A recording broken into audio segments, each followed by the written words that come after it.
Hello everyone, today we'll be doing Lichess Puzzle Streak.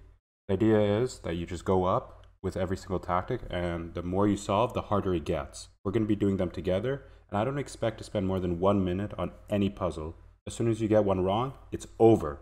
Let's see how I do. Okay, as I said, it's a puzzle streak, so as soon as you get one wrong, it's over. Alright, so the last move was rook c8 to c5, and let's look at the pieces. I have 3 pawns. My opponent has 5, so we're down material even though I have 2 pieces for the rook. Okay, so I see the king and rook are sitting on very close squares, and whenever that happens, you have the opportunity usually to deliver a fork, and in this case we do. We can just simply go knight b3. That was hitting both the king and the rook. Once the king moves, we'll just take the rook for winning.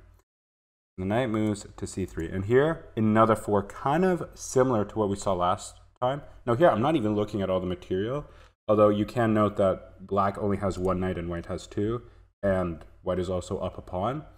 However, the reason why black is winning, because we could deliver a fork, I noticed that this queen is standing a little bit weird. It usually doesn't stand here in these kind of positions, and we are able to go check, both hitting the king and the queen. The king moves, and we could just simply take the queen, and we're up a piece. Okay, moving on. So here, they're on their way to promoting, but their knight is hanging. So let's see, we take their knight, they push, they queen, and we queen. I think that should be good. And even though we queen at the same time, we were up a pawn there. Okay, what is going on in this position? So our pawns are going up. It's always good to know which way the pawns are going. Material's even, but my opponent's king is a little bit weak. In fact, it has no squares to go to. I just simply need to attack it. Now, if I just deliver a check, king will go back. I can just simply move my pawn up 1 square, and it's checkmate. Okay, I see in this position we're obviously down a lot of material. Black has 3 extra pawns and the rook for the bishop, so they're almost up 6 points, I would say. The reason why white is winning is because we notice that the king and the queen are on the same diagonal, and I just have to attack both of them. Now, I could do it with the queen, but then they're just going to take back, and it's a trade. The reason why white wins is I can simply attack it with the bishop, the queen takes, and then we take back, and white is winning. Okay, in this position, we do something similar. Here, the material is level, equal material, but obviously white has a very scary pass pawn. The reason why black is winning is because the king and rook are on the same diagonal, and we could simply take advantage of this with the move bishop to e3. The king moves away, and then we're able to take the rook, and black is up a piece. Okay, what is going on here? So they're attacking our knight, and if we move our knight, they move their knight. What we want to do is we want to move our knight, but have them not move theirs. And the way we could do that is by simply attacking our opponent's king. We can deliver a check, and if they were to attack our knight, obviously we don't want to move our knight because then they can move theirs. We could simply take the knight, and then the pawn will be defending our knight on f6, and white is going to be up a piece. Okay, in this position, our opponent's king is incredibly exposed. They have no f-pawn on f7. And so here, it's just a matter of how should we punish them. And I believe the best move is just to simply attack the king and bring a new piece into the game. We could do that with the move queen h5 check. They're going to block it with g6, but we could just simply take the pawn. And the reason why that won was it delivered a fork both to the king and the rook. In this position, white is down 2 pieces. Of course, we have how many pawns? So they have 5, we have 7. So we're up 2 pawns for 2 pieces. Obviously, not what we want. However, the reason why white is winning in this position is because of the exposed king on g8. And we just need to simply bring in our pieces to attack the king. We could do that with queen g5 check, king moves, and queen g7 is checkmate. Okay, in this position, we are down a piece. And immediately, what's striking me is that the bishop and queen can cooperate together to attack our opponent's king. We could simply take the pawn, the king moves, and take the rook. But then we're not going to be up material at all. It's not really worth it. However, we could take with the queen first, and the idea is once the king moves, we're able to go here, and the bishop is helping guard this square, and it's going to be checkmate. Okay, wow, so white now has promoted to a queen. So they're up a queen and a rook, and that's more than enough to do damage to us. Now, if we don't do something immediate, they're going to come out with checks of their own. Even though they're losing material, they're more than happy to start attacking us. So in these kind of positions, you must look at checks every move. You do that, then you have a chance to survive. If you don't, obviously, then there's a risk of you losing here. So rook takes h3 or queen takes h3. Now, if rook takes, pawn takes, I can just simply take with the queen. It's going to be checkmate because there's nowhere the king can go, and there's nothing white can do to block the checks. It's checkmate. Okay, in this position, we want to take the rook, but the bishop is attacking our queen. We could bring our queen back, but then what is the point of the puzzle ultimately? The material is equal, and black would have moved their queen a lot. The way black wins here is by simply moving their bishop to deliver this pin. The knight blocks, and we could just okay, so the reason why they didn't take is because we could take, firstly, we could take the rook, and secondly, we could have also just, we could have just taken the bishop back with our knight, threatening both a fork and queen takes a1. Now, you could have played queen d2 here, but then we would have taken the bishop, and if queen takes, there's a mate. And if he would have taken with the knight, then queen takes a1, and that's a free rook. So they played knight d2. We could just simply take the free bishop, throw up a piece. Okay, rook c8, simply attacking our queen. Obviously, we're down a piece. What I notice here is that this rook on h7 is stopping the king from escaping. So the king has no escape squares. And the way white wins here is by mating, back rank. Black has an incredibly weak back rank because the king can't escape the back rank. The way white wins is by distracting this bishop so that the rook can come here. So we're going to sacrifice our queen, have the bishop take our queen, and then now rook e8, check. Now in this position, we are down a whole rook. Clearly there probably was a fork, in which case the knight came to h8. Now, because we're down so much material, we need to play quickly. White just wants to develop their bishop, and they're going to be up a stable rook, and they're going to be completely fine. What black should do is give check every move until mate, and it's going to be very similar to the previous puzzle in that it's a back rank mate idea. We start off with the move knight f2 check. The rook can take, but now we take advantage of their back rank with rook d1, the rook. All right, in this position, the queen came to c4, and what is going on? White is up a piece and a pawn. Now, what can black do here? We can deliver a fork, similar to what we saw in the first few puzzles, where our knight is going to be able to attack two different pieces at the same time. Obviously, all of our pieces are far away from the king, so we can't really spot that, but we can see that white has some undefended material, like this pawn, for instance. And once we take the pawn, we were both hitting the queen and hitting the rook. The queen moves, and now we don't want to rush to take the rook right away, because then they'll take our queen. So it's best to take the queen first. Once they take our queen, we could just take the rook, and we are up material. Okay, so the king moves, and right away I'm thinking about these tactics to mate him, but the problem is once we go here, the queen can just simply defend, and there's no good follow-up. However, because this king on h7 is so exposed, we can win material. The question is, how can we both attack the king and attack a different piece at the same time? And we could start off with the move queen f5 check, hitting both the king and then taking the bishop. The bishop moves here, and right away I'm spotting this incredibly weak king. I'm looking for mates, I'm looking for tricks to not let the king run away. But if we just play rook e8, they're going to take our rook back, and then the king's going to run away. What I noticed instead is that we have a different way to attack the king and win material. We can start off by improving our weakest piece. In this case, it's our knight, because it's not really doing anything. The bishop has just moved away, and now this pawn is completely undefended. We could just simply take this pawn with our knight. The king will move, and then we could take another pawn, delivering fork and winning the rook. They developed their bishop here. It looks like a good idea, creating a pin on our knight and king, so our knight can't develop. However, this bishop is too far extended, meaning that it's going to be hard for white to defend. It's not defended right now. And here, black can deliver a double attack, winning a piece. And in this case, we're going to just simply play queen a5 check. We can block it, and then we'll take the bishop. Okay, here, we're just down an insane amount of material, down a piece and a rook, not to mention a pawn as well. So black is in fantastic shape materialistically. However, their king is very weak. And this goes back to the urgency of before, where we just want to give checks every single move. The best way to follow up is just to look at checks. Okay, if we go here, they take. And there's no really other good checks other than bishop h3. They can't move the pawn because it's pinned. And if they block with the bishop, then we could take its mate. The rook is controlling this file, and there's nowhere the king can run away. Okay, they take our pawn. Now, what I'm noticing is that this queen is overloaded. It's defending both this knight and this rook. So if we take the rook, if they take our rook, they take back, and then we take the knight, we're not up material. We just gave up a queen for a rook and knight. That's not worth it. However, if we change the move order and we take the knight first, once they take our rook, we could take theirs, and we're up material there. Here I'm noticing that the knight is trapped, and we can try to go for this. However, if we go king f2, they're going to play g4, and their knight is going to be able to escape. So that's probably not so good for us. However, the knight has no good moves here, and I notice that the bishop and knight are on the same diagonal. So what I just want to do is just open that diagonal to win the knight, and I can start off with e6, and then taking the knight on h2.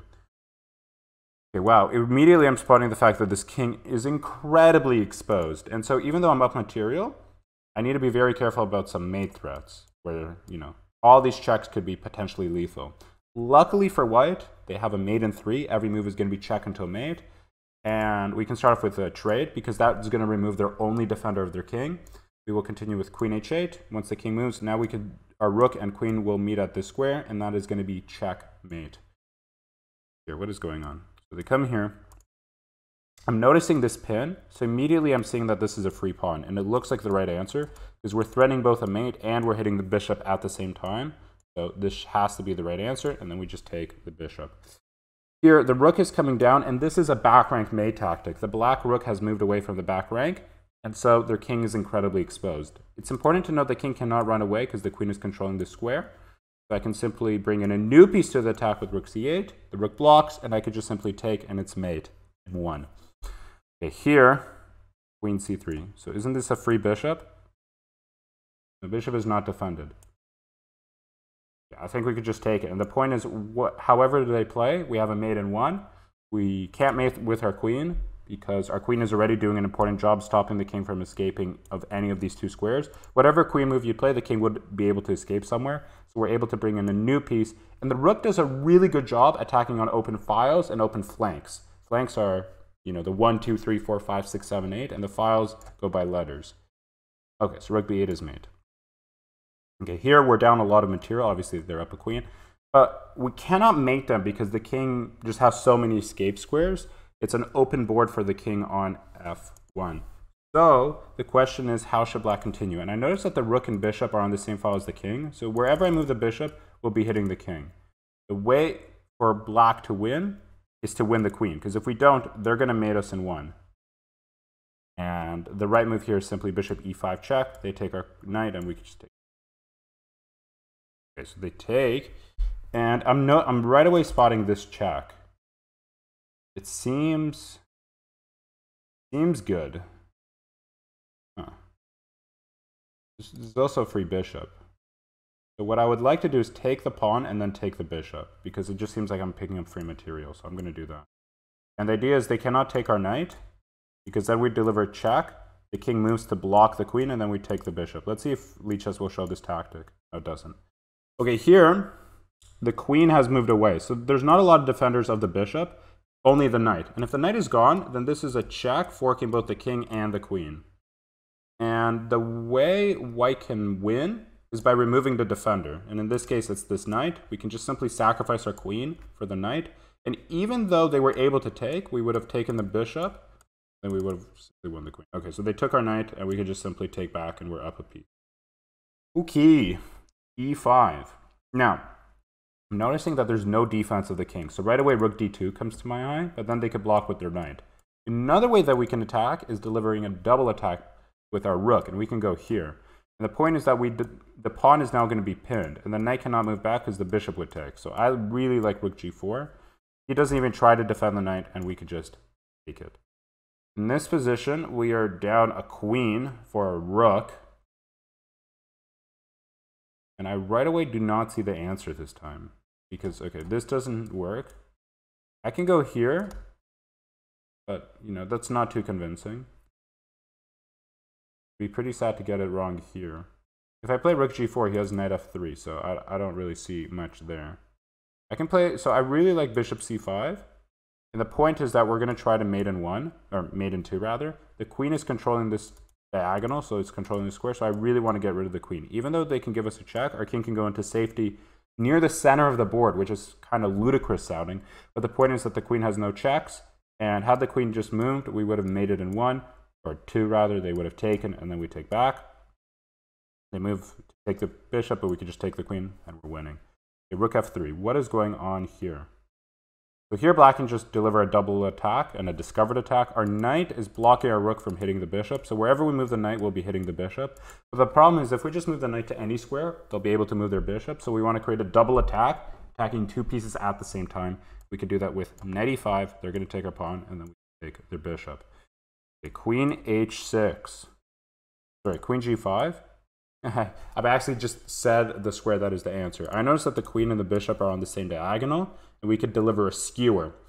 And that is when the stronger piece is in front of the weaker piece. The weaker piece is the bishop, the stronger piece is the queen, and we could simply attack it with our bishop. And there's no checks we have to worry about because the pawn and knight are covering all the checks. And we just, in this case, we're going to win the queen.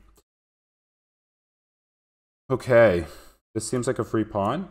But this also seems like a free pawn. And I would say the pawn on c2 is much more valuable because then we can start really going after the king because as you see, there's nothing defending the king. I really like rook c8 because once the queen moves, then we would have taken and mate would have came for sure because the king was so exposed. In this case, they want to go rook f1. And the idea is if we take the queen, they take our queen and they're just going to be up a pawn. So if we change the move order, we take the rook with check. And once they take back, we can take the queen and we're just up a rook. If they give a check, so we should always take back. And now the question is, how do we promote our pawns? If we play here, they're just going to lock it up. If we take, they take back. And if we go here, then we have a chance to dislodge the pawn. Because this pawn is defending this guy, and so we really want to distract it. Okay. And the tactic had ended. The idea is once any of those pawns had moved, we would have been able to promote our own pawn. In this case, I see that the bishop has taken usually what's called a poison pawn, the pawn on the edge of the board. And in this position, we're able to deliver a double discovered attack and a double attack. The bishop is threatening bishop b6 to win material with a skewer. And the pawn is blocking our ability of hitting the bishop. If we just simply move it one square, the bishop can take and then winning our rook. So our pawn has to go to b5. They take our pawn, and then we can just simply take the bishop, and we're up a piece. Okay, what is going on here? Despite being down a piece, again, the king is very exposed. Our queen is hanging. And we have a mate in 2. The rook is defending this pawn very cleverly. But what we can do is we could take advantage of this pin, and we can go check. Once the king moves over, this is going to be mate because this rook is doing a good job cutting off the king's escape squares backwards. So squares mate. Okay, so we're down a piece again. It seems like Lead Chess loves giving tactics where the winning side is down a piece. In this position, we can go check, but then the tactics kind of end after the king goes back. So we can go knight e3 check. The king moves back, and now the back rank is incredibly weak. We can just take advantage of it because the king can't come back here. We should just go rook a1, the bishop blocks, and we could just take its checkmate. Okay, the king goes here, and I'm seeing a mate in 2 immediately because the king is so weak. We should just simply improve our queen because if we don't, remember, white is up a lot of material. They're up a rook and 2 pawns for our bishop. That's no bueno for us. The right move here is queen d3 check. The king moves over, and we have a mate in 1. And it's a very classic looking mate in 1. I want you to know that this is not a mate or this is not mate because the queen could just take. And queen c3 is not mate, the king could just go back. Bishop a3 is mate because it both attacks the king and stops the king from going here without moving our queen because the queen is controlling all the light squares. So this is a mate. Okay, queen goes here. So again, we're down a piece. And we could win it back actually in this position with a discovered attack. We see that the queen and rook are on the same file as the king. Wherever we move our rook, it's going to be a check, but then our queen is going to be hanging. So we can't just take this knight with check because then they'll take our queen. What we can do is we can take this knight with check, both hitting our opponent's king and defending our queen, and we're going to win it back. Immediately notice this pin. So even though it looks like this pawn is defended by the rook, it's not because of this pin. And even though, again, black is up a piece, as always, we could just go queen takes b7, the king moves over, and then using the cooperation of our bishop and our queen, we can deliver a mate in 1. Rook e8. So I'm trying to figure out what black is trying to do. They want to trade rooks.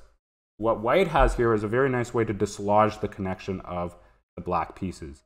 Now, as we see, the rook is defending this guy. If there's no rook, we could just simply take on e8, and we're going to be winning a free rook. So what we want to do is we want to distract this rook, and we can take. So they can take with our king, but now we could deliver a skewer with queen h5 check, and then rook takes e8. Okay, we'll leave it here for now. We did 40 together. Let me know if you want to see a second part to this where I do even harder puzzles. Leave a comment down below, and I'll see you guys in the next video. Bye.